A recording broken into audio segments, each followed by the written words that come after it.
नमस्कार मंडळी, स्वागत आहे तुमचं आपल्या नवीन ब्लॉगमध्ये।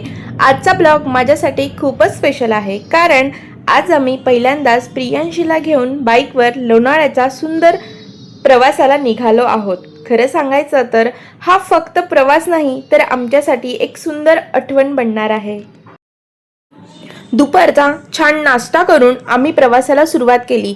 मनात थोडी उत्सुकता, थोडासा आनंद आणि समोर होता निसर्गरम्य रस्ता। बाईकवरचा प्रत्येक क्षण मनात साठवून ठेवावा असंच वाटत होतं। मध्येच आम्ही काही सुंदर फोटोही काढले। खरं सांगू का, कारमध्ये फिरण्यापेक्षा बाईकवरून निसर्ग अनुभवायची मजाच काही वेगळी असते, हो की नाही? तळेगावच्या पुढे अचानक जोरदार असा पाऊस सुरू झाला। लगेचच रेनकोट घातले आणि पुन्हा नव्याने उत्साहाने प्रवास सुरू केला। पावसातली ही राईड एकतर आणखीच अविस्मरणीय झाली आमच्यासाठी।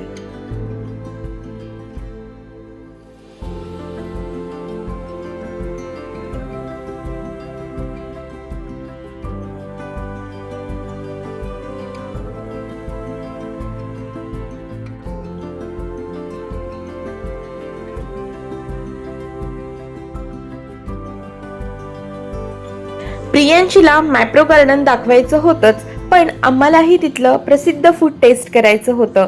खरं सांगायचं तर तेव्हा आम्हाला खूपच भूक लागलेली होती। मग आम्ही पहिले पिझ्झा ऑर्डर केला, सँडविच, फ्रेंच फ्राईज आणि तिथलं प्रसिद्ध असं आईस्क्रीम सुद्धा ऑर्डर केलं।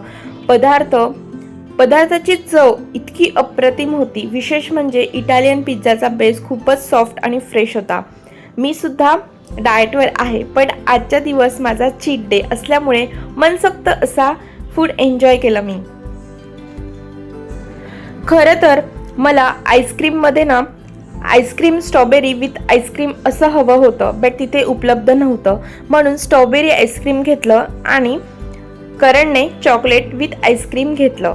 दोन्ही फ्लेवर्स अप्रतिम होते, अगदी नैसर्गिक आणि कमी गोड।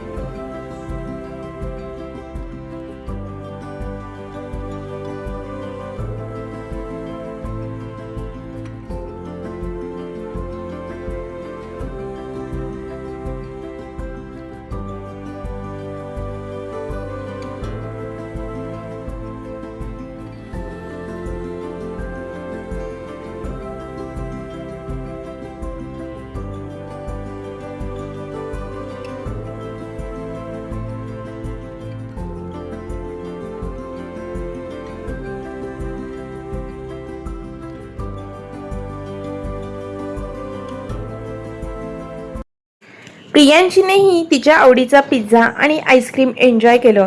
तिच्या चेहऱ्यावरचा आनंद पाहून आमचा आनंद अजूनच वाढला। इतकं सुंदर असं आईस्क्रीम होतं ना, एकदम कमी गोड आणि एकदम असं टेस्टी होतं। तर आम्ही ते फूड एन्जॉय केलं आणि त्यानंतर आम्ही मॅप्रो गार्डन फिरायला सुरुवात केली। तिथे ना छोटंसं असं पार्क आहे, त्यानंतर तिथे एक रंगीबिरंगी मासे, कासव आणि प्रत्येक ठिकाणी असे फोटो काढण्यासाठी एकदम परफेक्ट असं ठिकाण आहे। त्यानंतर तिथे ना खूप प्रकारची मासे आहेत, त्यानंतर कासव आहेत आणि प्रियांशीला आम्ही सांगतो की सगळं एक्सप्लोअर कर, तू बघ किती सुंदर आहे। आणि तिला त्याचा खूप आनंद वाटतो, तिला मजा वाटते की किती सुंदर सुंदर सगळ्या गोष्टी आहेत आणि ती एक्सप्लोअर करत असते आणि तिला खूप आवडतं अशा सगळ्या गोष्टी बघायला वगैरे। तर मग आम्ही ते सगळं बघून घेतलं वगैरे आणि नंतर तिथे गेम्स पण होते। तर इथे आमचं फोटोशूट झालं आणि मस्त असं लोकेशन होतं, त्यामुळे मस्तपैकी असे फोटो काढलेत आणि नंतर आम्ही गेलो पार्कमध्ये। तिथे वेगवेगळ्या टाईप्सचे गेम होते आणि मग तिथे जम्प करण्यासाठी पण होतं। तर तिला दर सॅटर्डे संडे करण घेऊन जात असतो ट्रॅम्पोलियनला, तर तिला ती सवय आहे तिकडची। तर तिला इथे दिसलं तर तिला राहवलं नाही तिथे जम्प न केल्याशिवाय, मग ती छान असा जम्प केला तिने आणि त्यानंतर आम्ही ह्या डककडे आलो। आता इथे गेम असा होता की ते डक्स होते छोटे छोटे आणि त्या नेटद्वारे ते म्हणजे त्याच्यामध्ये घ्यायचे होते आणि ते किती येणार, 3 तर कंपल्सरी होते। तर 3 आले आणि त्याच्या खाली नंबर लिहिलेला होता आणि तो जो नंबर येईल ते टॉय आम्हाला मिळणार होतं आणि फायनली आम्हाला ते टॉय मिळालं छोटं। तर त्यानंतर ती रडायला लागली प्रियांशी, त्याने मग मोठं दिलं आम्हाला डक आणि मग खूप छान असा एन्जॉय झाला।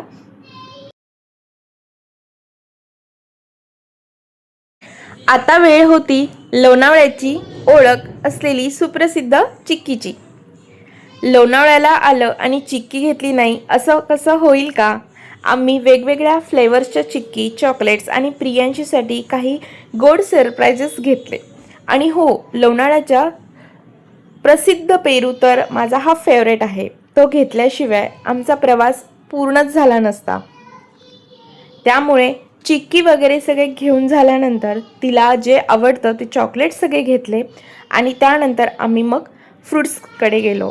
आणि फ्रूट्समध्ये तर पेरू हा सगळ्यांचा फेवरेट आहे आमचा. तर मी पेरू घेतला आणि तो इतका गोड लागला. खरंच खूप छान आहे. लोणावळ्याचे फ्रूट्स तर खूपच छान असतात. तर आम्ही ते घेतले आणि पुढच्या प्रवासाला लागलो. ह्या ट्रिपमधला एक भावनिक क्षण म्हणजे माझ्या सासऱ्यांची शाळा पाहणं, म्हणजे माझ्या बाबांची शाळा पाहणं. त्यांचं संपूर्ण बालपण लोणावळ्यात गेलं आहे आणि हा ब्लॉग पाहताना त्यांनाही त्यांच्या जुन्या आठवणी नक्कीच जाग्या होणार आहेत. आम्हाला अजून काही ठिकाणी जायचं होतं, फिरायचं होतं, पण पाऊस जास्त असल्याकारणाने आम्हाला ते शक्य झालं नाही. तरीही वाटेतली जे काही सनसेट पॉईंट्स असो किंवा धुक्याने भरलेले डोंगर असो, ते आम्ही छानपैकी मस्त अनुभवले आणि तो निसर्ग मनात साठवून पुढच्या प्रवासाला निघालो. परतीच्या प्रवासात ट्रॅफिक खूप होती कारण रविवार होता, पण दिवसभरात अनुभवलेले प्रत्येक क्षण त्या ट्रॅफिकपेक्षा कितीतरी सुंदर होते. आणि हो, आमची पहिली फॅमिली बाईक राईड अगदी यशस्वी झाली. प्रियांशीनेही संपूर्ण प्रवासात खूप छान अशी साथ दिली. अशा छोट्या छोट्या क्षणामधून आयुष्याच्या सर्वात सुंदर आठवणी तयार होत असतात. तर मंडळी, आजचा ब्लॉग तुम्हाला कसा वाटला ते कमेंट्समध्ये नक्की सांगा.